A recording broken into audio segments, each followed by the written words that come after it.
Sorry about that, guys. Oh my goodness. My device decided to do a backup and do a backup like with a lot of gigs. So it cut off that last video for the general Aries to Pisces Santa Muerte freestyle, okay? So, continuing with Aquarius. In part 2, you have the feminine card. All right. While the masculine card presented us with the primordial, active, and creative impulse that still has no form or direction, this card is a complementary to it, a receptive and feminine basis, which, like a womb or cocoon, envelops the primitive energy, disciplines it, and stabilizes it by giving it shape. This shape will consent its growth and evolution, but will inevitably give it mortality. So I think that's a little apropos considering the last video decided to completely die, right? And now we get to start anew with a new one, right?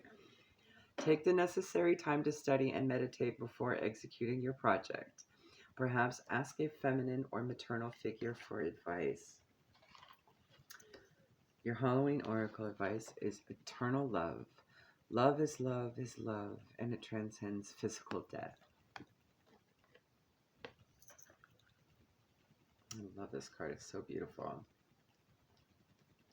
All right, I'll read the little mini poem in the beginning too. When the body leaves us and our souls are above, our possessions no longer, nothing remains but the intertwining of love. All of us are the product of millennia of love.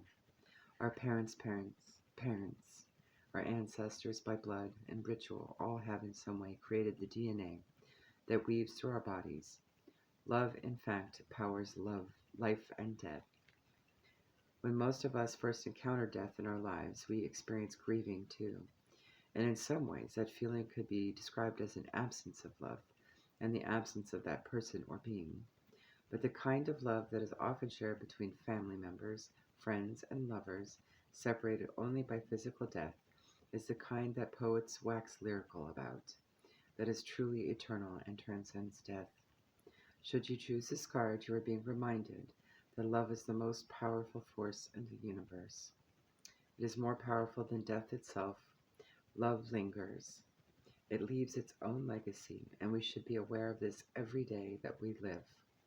For those that are ready for and desiring of a partner, it also indicates that a significant love is close at hand, and to be ready to open up to this new experience. And with that, perhaps a feminine is going to be of good guidance for that. I could be that feminine. But it doesn't have to be. Find someone that is maternal to you. It seems like you need a motherly advice on this one. You know, one that if you have new love coming in, perhaps someone that's been successful with love, right? After all, you don't go to a lawyer who has no car fixing experience to fix your car, right? You go to an auto mechanic, to put it more practically. So go to a maternal figure that you look up to, someone that has a lot of life experience and exactly with this new situation that's coming in, okay? There you go. Have a good one. All right, Pisces. Last but certainly not least, Spirit, what guidance do you have for Pisces at this time? Please and thank you.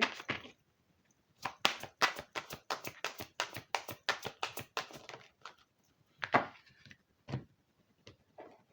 get one from the Halloween Oracle too, please and thank you, Spirit, for Pisces.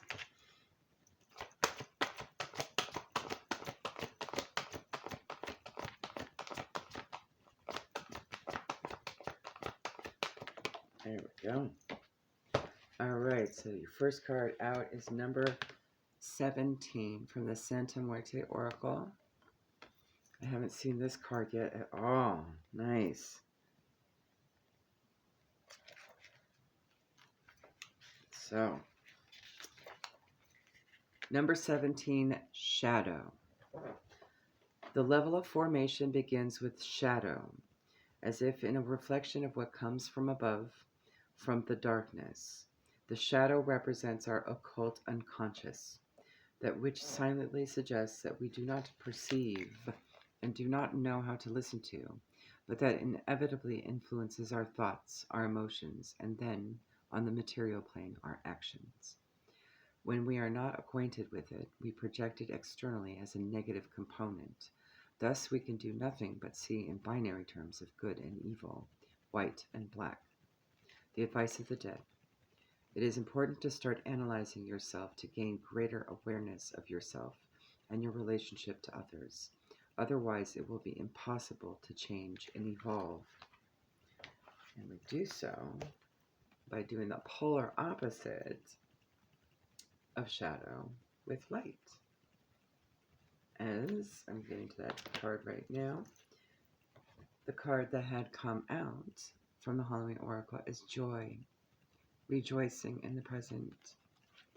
So you definitely have this low vibe, high vibe polarity going on, right? There may be an extreme pull between the two. It's about balance too. Joy, rejoicing in the present. I stand here. I am where I am, fully alive and present. Stress is a sham. That's a cute little part of that poem. Besides the whoo of a not-so-scary trick-or-treating ghost on Halloween evening, one of the most common sounds you'll hear is laughter. There is so much joy at Halloween, and it can be one of the most fun nights of the year if we allow that in our lives.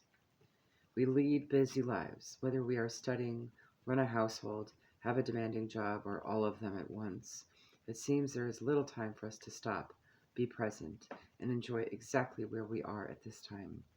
It has been said that the first step of real change is stopping and acknowledging that we actually need change. While sometimes we might feel that there is little to feel happy about and much to change, we can always feel grateful for something right now, and there is power in that position. It is time to find the joy in this moment and to find that joy more often. Should this card come up, it heralds arrival of more happiness and profound joy into your life. It is a good omen. Actively seek pleasure and build more of the things that give you personal joy and laughter in your life.